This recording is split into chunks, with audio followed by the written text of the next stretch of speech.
Salam dan bahagia, saya mewakili kelompok satu akan mengabarkan hasil diskusi kami mengenai problematika dalam implementasi UBD backward design dalam lembaga formal atau satuan pendidikan formal.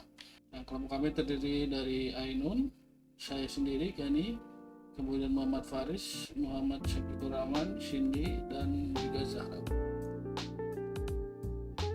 Pertama-tama ke definisi stakeholder. Apa itu stakeholder? Secara etimologi, stakeholder diartikan sebagai orang atau kelompok yang berkepentingan terlibat langsung dalam suatu organisasi atau sistem, karena mereka itu menginvestasikan uangnya kepada mereka. Didefinisi dari kamus Oxford Learning Dictionary. Sedangkan kita dihubungkan dalam pendidikan, dapat diartikan stakeholder itu sebagai orang-orang atau badan yang berkepentingan langsung atau tidak langsung terhadap pelaksanaan kegiatan pendidikan sekolah, terhadap jalannya proses pendidikan. Nah, jika diartikan berarti stakeholder menjadi pemegang atau pemangku sekaligus pemberi dukungan terhadap pendidikan dan lembaga pendidikan sebagai wujud dukungan dalam ciptaan proses pendidikan yang layak dan mampu mengembangkan kemampuan peserta didik sesuai dengan dihubungkan dengan konteks, sesuai dengan konteks UBD backward design. Siapa saja sih stakeholder dalam pendidikan? Stakeholder dalam pendidikan secara menyeluruh dapat berupa pemerintah atau pengatur kebijakan, kemudian juga pelaksana pendidikan, juga masyarakat, akademisi, kelompok kerjasama, atau juga partnership, kemitraan, dan juga ada juga dari sektor swasta dan sebagainya. Lalu siapa saja stakeholder dalam pendidikan formal? Dalam pendidikan formal, stakeholder tetap hampir sama termasuk dari yang menyeluruh kemarin, yaitu salah satunya itu pemerintahan, pengatur kebijakan. Seperti kita akui bahwa pengembangan pendidikan formal ada yang berbentuk negeri dan swasta berbentuk negeri, berarti mereka terikat dengan pemerintahan dan juga dinas pendidikan. Di antaranya itu kementerian, yang seperti menteri kita itu menteri pendidikan dan juga dinas pendidikan. Kemudian pelaksana pendidikan, satuan pendidikan formal seperti sekolah, sekolah dasar, sekolah menengah, dan juga pelaksananya kepala sekolah dan juga guru, dan juga masyarakat, aspek masyarakat. Di antaranya itu orang tua. Para orang tua ini orang tua dari peserta didik yang sekolah, sehingga mereka termasuk stakeholder juga, dan juga komite sekolah, perwakilan dari orang tua tersebut. Jadi apa sih peran dari stakeholder tersebut? Peran stakeholder itu secara menyeluruh itu mereka memastikan pendidikan dan pembelajaran itu berjalan dengan sesuai aturan. Nah, jika dihubungkan dengan konteks UBD, maka mereka memiliki peran dan tanggung jawab dalam penerapan dan evaluasi backward design UBD dalam pendidikan formal. Mereka juga yang berperan dalam memberikan dukungan terhadap pencapaian tersebut. Seperti halnya tadi, jika dihubungkan dengan pemerintah,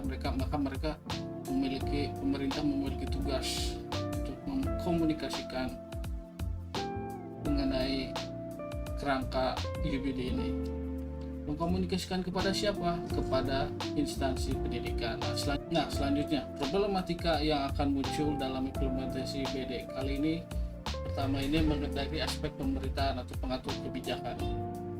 Permasalahan yang mungkin muncul selanjutnya itu penerapan kerangka UBD ini membutuhkan waktu lama, mulai dari perancangan kebijakan, mengenalkan pada dinas-dinas pendidikan, kemudian menerangkannya, hingga hal terkecilnya itu implementasinya itu dapat menjadi suatu masalah karena membutuhkan waktu lama. Solusinya salah satunya itu seperti yang tadi sudah saya jelaskan, yaitu konferensi, koordinasi, dan komunikasi dari pimpinan pusat hingga pimpinan daerah, dari instansi pusat hingga pimpinan daerah, mengkomunikasikan dengan secara jelas. Dapat juga melalui pengembangan guru, seperti yang Dirjen GTK lakukan saat ini, yaitu mengenalkan dan menjadikan framework UBD sebagai capaian sebagai calon guru seperti kami, seperti saya dalam programnya, yaitu pendidikan profesi guru prajabatan. Nah, setelah pendidikan profesi guru dan lulusan guru tersebut mengetahui mengenai UBD backward design, mereka dapat mendiseminasikan pemahaman mereka terhadap sama guru. Selanjutnya yaitu dinas pendidikan. Saya problematika yang mungkin muncul dalam di aspek dinas pendidikan. Permasalahan yang mungkin muncul yaitu sarana dan prasarana sekolah. Seperti yang tadi dijelaskan mengenai komunikasi yang jelas. Komunikasi yang jelas sudah tersampaikan, mungkin ada kendala di dalam dinas pendidikannya. Mungkin mereka yang sulit untuk menyampaikannya kembali ke instansi terkecilnya yaitu sekolah dasar, meratanya ketersediaan guru gitu dapat berubah menjadi masalah. Namun apa solusinya? Solusinya itu dengan melakukan survei dan menyediakan sarana prasarana yang mendukung dalam implementasi UBD ini, sehingga UBD dapat dipraktikkan dan dievaluasi lebih lanjut lagi. Problematika selanjutnya yaitu pada analisa problematika satuan pendidikan formal yaitu sekolah.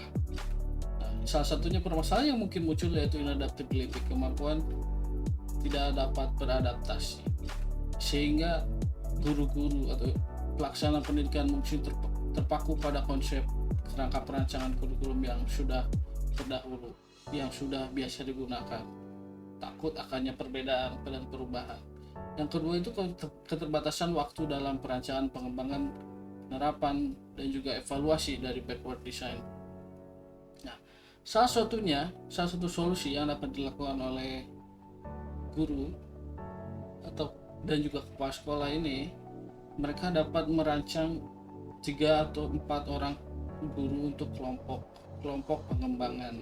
Think big, start small. Kelompok guru tersebut dapat mempelajari, merancang, menerangkan, dan juga menerapkannya, kemudian mengevaluasi UBD ini.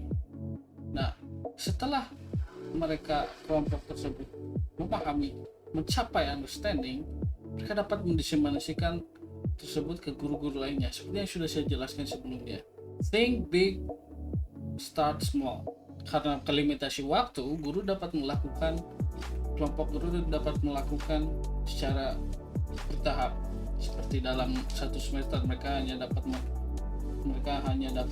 merancang framework UBD satu bab atau dua bab, itu tidak masalah. Seperti yang telah dijelaskan oleh James Think big, start small. Mulai dari hal-hal terkecil. Nah, salah satu solusinya juga yang lain dapat bekerjasama dengan NGO, organisasi non pemerintahan yang bergerak di bidang pendidikan, seperti dengan bermitra, bekerjasama, dan sebagainya. Dan yang terakhir itu problematika orang tua, wali, dan juga komite sekolah. Nah, permasalahan yang mungkin muncul itu tentunya dari perbedaan perspektif terhadap pendidikan dan jalannya proses pendidikan ini. Mereka orang tua mungkin memandang UPD sebagai hal yang baru dan mungkin mereka tidak suka dengan hal-hal yang baru tersebut. Solusinya terhadap masalah tersebut yaitu dengan konferensi, koordinasi dan komunikasi yang baik antar guru dengan orang tua. Buatlah suatu acara konferensi untuk menyampaikan hal-hal tersebut dengan baik bersama seluruh pihak sekolah dan juga orang tua, termasuk komite sekolah. Kami tarik kesimpulan bahwa implementasi kerangka UBD ini di lembaga pendidikan formal sangat dipengaruhi oleh kesiapan dan peluang dari berbagai pihak, termasuk juga stakeholder yang sudah saya jelaskan sebelumnya. Dengan demikian, seluruh stakeholder perlu menjalankan peran dan tugasnya demi berjalannya penerapan UBD dalam proses pendidikan dengan baik dan benar. Sekian dari saya, itu hasil dari diskusi kelompok kami.